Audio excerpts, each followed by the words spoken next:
Have you ever noticed how some people seem to navigate life with unsettling clarity, while most of us stumble through anxieties, doubts, and repetitive patterns we can't even name?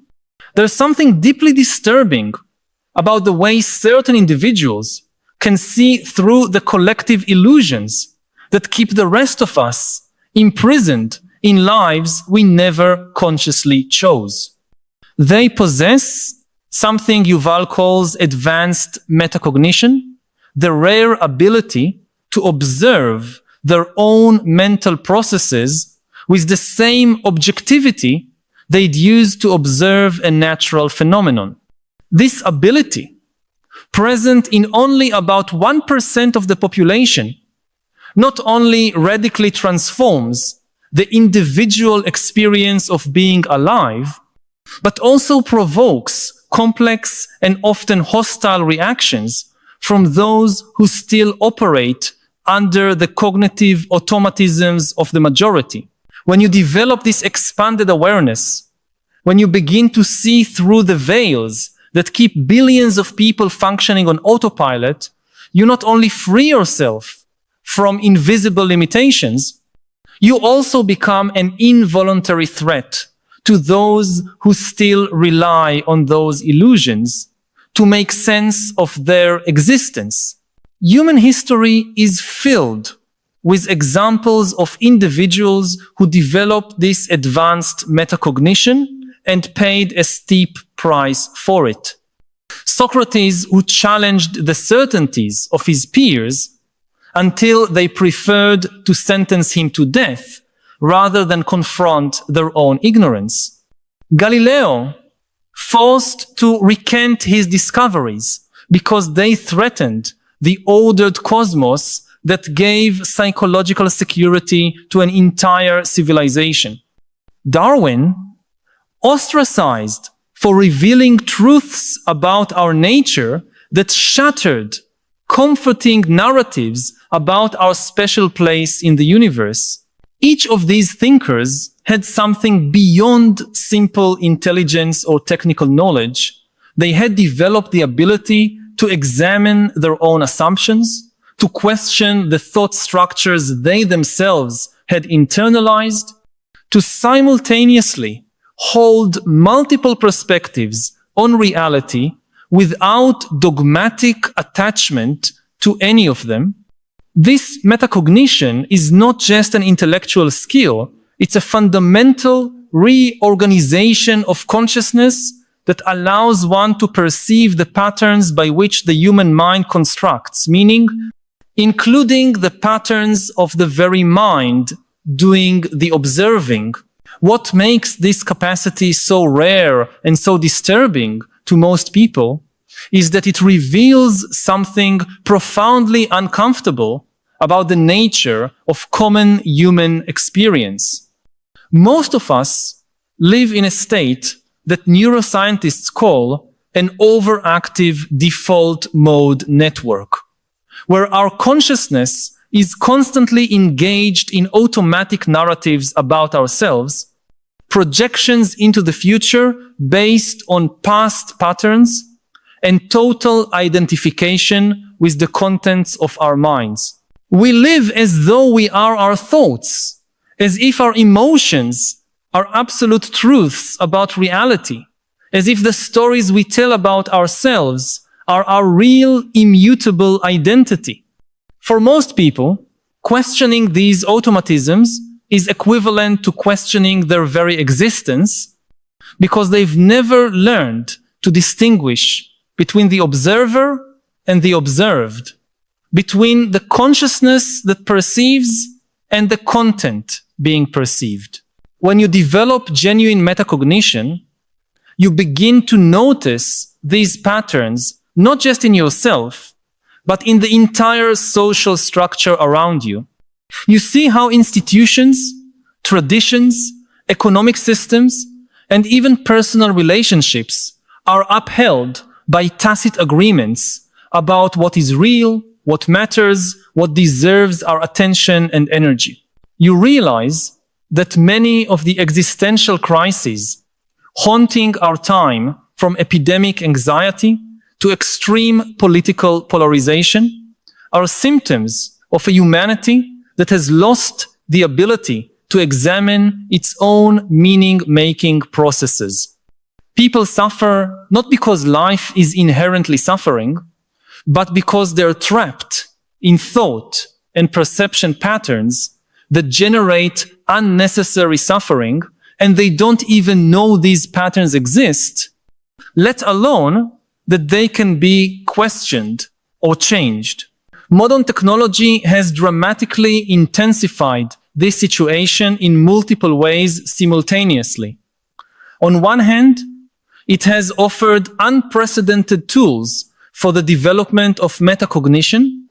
We have access to contemplative traditions from every culture, to neuroscientific discoveries about how the mind works, to practices like mindfulness meditation that have been refined over millennia specifically to develop the ability to observe one's own awareness. On the other hand, the same technology has created an environment of constant distraction and stimulation that makes it even harder for most people to develop the mental stillness needed for self-observation.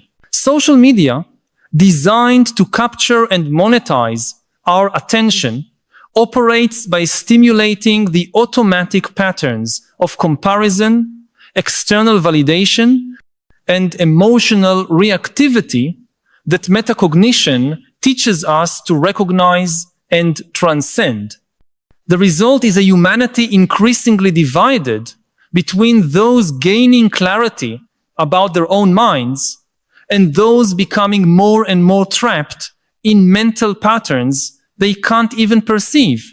Harari notes that this divide is creating not just individual differences, but a new form of social stratification based on second-order cognitive capacity.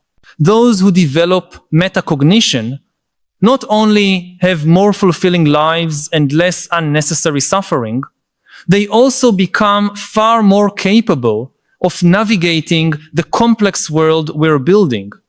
They can distinguish between information and knowledge, between stimulus and insight, between emotional reaction and conscious response. More importantly, they develop what we might call cognitive immunity to manipulation, whether political, commercial, or social. When you can observe your own decision-making processes, when you see how your emotions are generated by specific interpretations of experience, when you understand how your beliefs were shaped by cultural and historical conditioning, you become much harder to manipulate by those who rely on others' unconsciousness to maintain power or influence. This ability to see through manipulation, to perceive patterns most people can't, to question assumptions others treat as absolute truths, naturally generates resistance and even hostility, not because these individuals are doing something wrong, but because their very existence acts as an uncomfortable mirror for those still on autopilot. When someone shows it's possible to live with less anxiety, with more clarity, with greater autonomy over one's mental states, it inevitably raises the painful question of why others can't do the same. The answer, of course, is that they can, but doing so would require examining and potentially abandoning thought and behavior patterns that have become central to their identity. The phenomenon intensifies because those who develop metacognition often discover that many of the concerns dominating most people's lives are largely created by how we think about them. Anxiety about the future, for example, is usually the result of projecting past patterns onto imaginary scenarios and then reacting emotionally to those projections as if they were present realities. Relationship suffering often stems from expectations based on stories about how things should be, rather than accepting and responding to what's actually happening. Feelings of personal inadequacy often arise from comparisons to internalized standards absorbed uncritically from culture without ever asking whether those standards make sense for our specific situation. When you develop the ability to see these patterns in action, many forms of suffering simply stop making sense, not because you've become numb, but because you've understood their mechanics and discovered they're optional. But here's the paradox that makes this situation so complex. Although metacognition frees the individual from many unnecessary forms of suffering, it can also generate a genuine sense of isolation and responsibility. When you realize that most human drama is created by mental patterns that could be questioned, when you see loved ones suffering over problems you know are largely self-generated, when you understand that many of the social structures governing us rely on maintaining collective unconsciousness, you're faced with complex moral and practical choices about how to live with this understanding. You can try to help others gain awareness, risking being seen as arrogant or threatening. You can withdraw and focus solely on your own development, risking becoming indifferent to the suffering around you. Or you can try to live in a way where your own clarity serves as an example without trying to impose your discoveries on others. Harari suggests we're at a historical moment where this tension between expanded awareness and cognitive automatism is becoming one of the defining factors of human evolution. Emerging technologies, especially artificial intelligence and biotechnology, are creating possibilities both for the elevation of human consciousness and for its more sophisticated manipulation. The capacity to develop metacognition may become not just an individual advantage, but an evolutionary necessity for the survival of human autonomy. On the other hand, these same technologies can be used to create forms of social control based on the precise exploitation of cognitive automatisms that most people have never learned to question.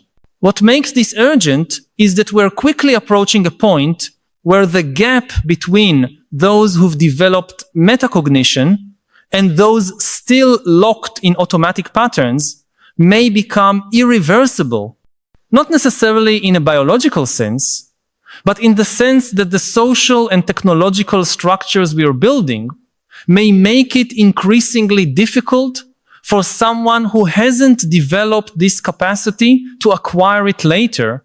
If your attention has been hijacked since childhood by algorithms designed to keep you in constant distraction, if your thought patterns were shaped by information environments meant to trigger specific emotional reactions, if your life choices were influenced by behavioral manipulation operating below the threshold of awareness, then it may become harder and harder to develop the mental stillness and clarity needed to question those patterns. That's why those who possess this rare capacity often feel a conflicted sense of responsibility. They realize their mental clarity is not just a personal privilege, but potentially a tool that could benefit others if those others were willing and able to receive it. At the same time, they understand that trying to force awareness onto someone who is not ready may not only be ineffective, but counterproductive, generating even more resistance and polarization. This is one reason why many contemplative traditions developed gradual and indirect methods for transmitting insight, recognizing that expanded awareness can't simply be explained or transferred. It must be cultivated through personal practice and experience. The hostility that metacognitively aware people often face also has deeper roots in human psychology. Our brains evolved in small groups where conforming to shared norms was a matter of survival. Those who questioned group beliefs and behaviors too much could pose a threat to the social cohesion needed to face external challenges. Even though we now live in much more complex and diverse societies, those ancient instincts still influence our psychology. When someone shows it's possible to think and live in radically different ways from accepted norms, it can trigger primitive alarms about threats to group stability, even when that person isn't trying to impose their discoveries on anyone else. Moreover, there's a psychological phenomenon called cognitive dissonance that causes people to actively resist information that contradicts their existing beliefs, especially when those beliefs are central to their identity. If someone has built their entire life around certain assumptions about how the world works, about what's possible for a human being, about the natural limitations of the human condition, then encountering someone who has transcended those limitations can be deeply threatening. It's psychologically more comfortable to disqualify that person as arrogant, deluded, or somehow defective than to confront the possibility that you're living far below your potential simply because you haven't questioned limitations that are in fact optional. I need to pause for a moment and ask you directly which aspect of this discussion on metacognition and expanded consciousness most sparks your curiosity or resistance. Do you recognize moments in your own experience where you can observe your thought patterns with some distance? I know that often we keep these deeper reflections to ourselves, perhaps out of fear of seeming too introspective or philosophical in everyday conversations. But these questions about how our own minds work are fundamental to how we navigate life. If anything we've discussed resonates with your experience, share it in the comments. I notice my automatic thought patterns when. Your honesty may help others recognize that they are not alone in their journey of self-awareness and may even inspire someone to start paying more attention to the workings of their own consciousness. The deep irony of this situation is that those who develop metacognition rarely sought it to become superior to others or to gain some kind of social advantage. In most cases, they were driven to question their mental patterns by the very suffering those patterns created. They discovered the ability to observe their own minds not through intellectual ambition, but as an existential necessity to escape cycles of anxiety, depression, or simply a persistent sense that they were living inauthentically. The development of this ability often comes with increasing humility, not arrogance, because you become more aware of how little you actually know, how conditioned and limited your mental processes are, and how you are still subject to influences you cannot always fully perceive. But this genuine humility, paradoxically, can be perceived as arrogance by those who still operate from ego-defensive patterns. When someone can easily admit they were wrong about something, when they can change their mind without it threatening their identity, when they can see multiple sides of a complex issue without needing to pick a side. This can be perceived as a subtle form of superiority. The person who still depends on being right to maintain their self-esteem might interpret this mental flexibility as condescension, when in fact it represents a release from the ego defensive needs that make learning and growth so difficult. Harari also points to an emerging phenomenon he calls collective self-awareness, where groups of people who have developed individual metacognition begin forming communities and networks based not on shared beliefs or traditional group identities, but on a shared practice of questioning and self-examination. These communities may function in radically different ways from conventional social structures because their members are less susceptible to manipulation, more capable of navigating conflict without extreme polarization, and more willing to examine and revise their own assumptions when faced with contradictory evidence. This represents a potentially new form of social organization based not on conformity to external norms, but on a shared ability to question and examine any norm, including those developed by the group itself. This evolution may represent one of the most significant transformations in human history, comparable to the development of language, agriculture, or writing. Each of these innovations not only changed how humans lived, but fundamentally changed what it means to be human. The ability to consciously observe and question our own mental processes may represent the next evolutionary leap, not in a biological sense, but in terms of dramatically expanding what is possible within the parameters of the human condition.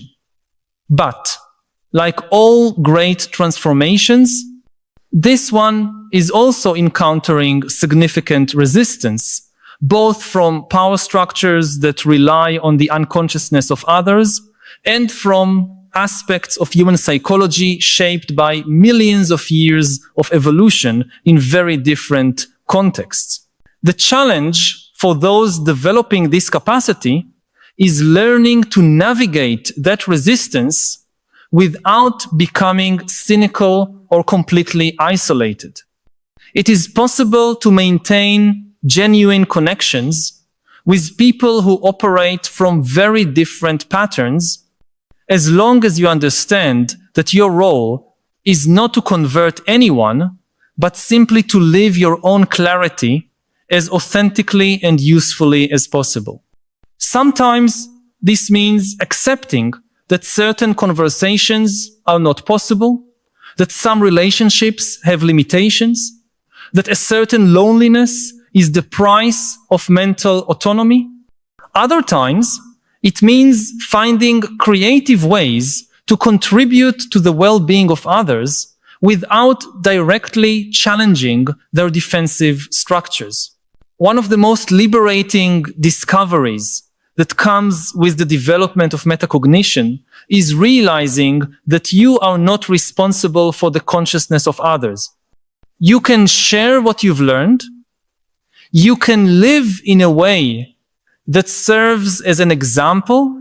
You can create conditions that facilitate questioning and reflection, but you cannot force anyone to question patterns they are not yet ready to examine. This realization frees you both from the arrogance of thinking you have all the answers and from the frustration of trying to awaken people who are determined to stay asleep.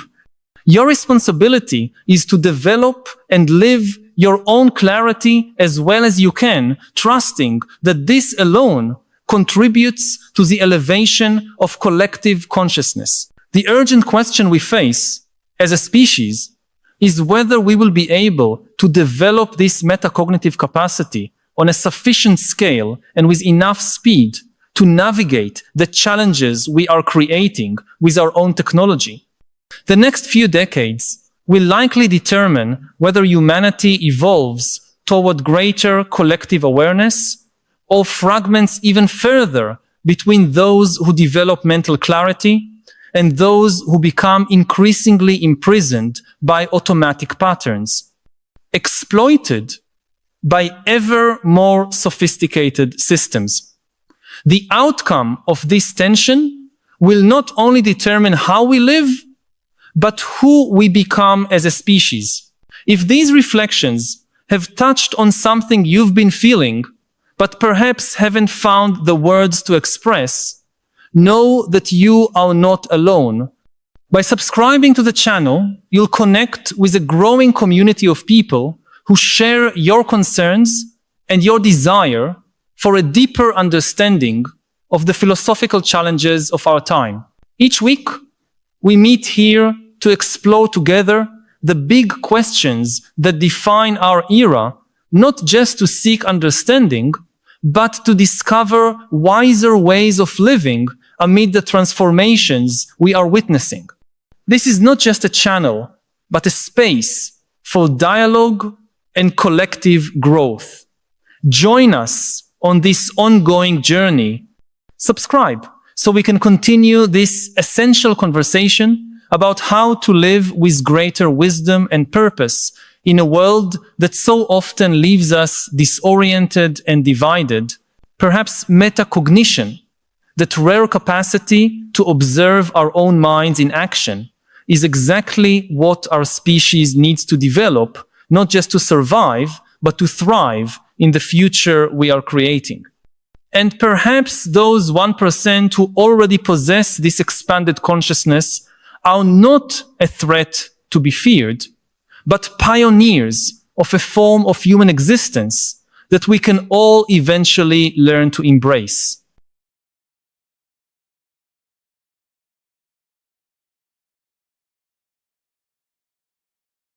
The problem of truth is that the truth, first of all, is costly, whereas fiction is very cheap.